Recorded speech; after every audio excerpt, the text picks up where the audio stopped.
మొత్తానికి చాలా పెద్ద గండమే తప్పిందన్నమాట. నన్ను గురించి నాకెప్పుడు భయం లేదు. మా నాన్నగారి ప్రాణాల గురించే నా భయం. అందుకే నా బాక్స్ ఎక్కడ రాస్కల్ చేతిలో పడిందో అని దిగులుగా ఉంది. నాకేమీ అర్థం కావట్లేదు. ఆ బాక్స్ కి మీ తండ్రికి ఏమిటి సంబంధం? అసలు ఆయన ఎక్కడున్నారు? మా నాన్నగారు ఒక రహస్య ల్యాబొరేటరీలో సైంటిస్ట్ గా పనిచేస్తున్నారు. అక్కడికి ఎలా వెళ్లాలో తెలియజేసే ప్లాన్ లో సగ భాగం నా బాక్స్ లో ఉంది. ఇప్పుడు ఆ బాక్స్ ఆ దుర్మార్గుల చేతికి అందిందంటే వాళ్ళు సరాసరి మా నాన్నగారు ఉన్న చోటుకు వెళ్లి ఆయన తయారు చేస్తున్న ఫార్ములాని చేజిక్కించుకుని ఆయన ప్రాణం కూడా తీస్తారు. ఆల్రెడీ మా తాతగారిని పోగొట్టుకున్నారు. అఫ్ కోర్స్ ఈ విషయం మీ నాన్నగారు నమ్మటం లేదనుకో. అందుకని ఆ బాక్స్ రహస్యం వాళ్ళు తెలుసుకునే లోపుగా నేను అక్కడికి వెళ్ళి దాన్ని నేను చేజిక్కించుకోవాలి. మేడం, ఎలాగైనా మీ నాన్నగారు నాకు హెల్ప్ చేయమని రికమెండ్ చేయండి. అమ్మో, మా నాన్న దగ్గర రికమెండేషన్ పనికిరాదు. ఆయన వెరీ స్ట్రిక్ట్ ఆఫీసర్.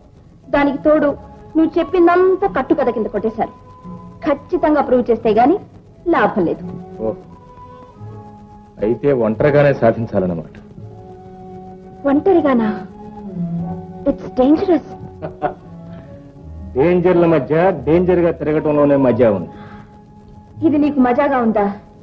ఏమైనా సరే నువ్వు ఆ గ్యాంగ్ మధ్యకి ఒంటరిగా వెళ్ళటానికి వీల్లేదు. నేను ఒప్పుకోను. నువ్వు ఒప్పుకోవు? నాకు అపాయం అయితే నీకేమిటి బాధ? అవును, నాకేమిటి? నువ్వెవరు, నేనెవరు? Nothing. No, there is something. చెప్పనా? వద్దులేండి. Then let me tell you something. Hello, Daimler. MSQ 5168.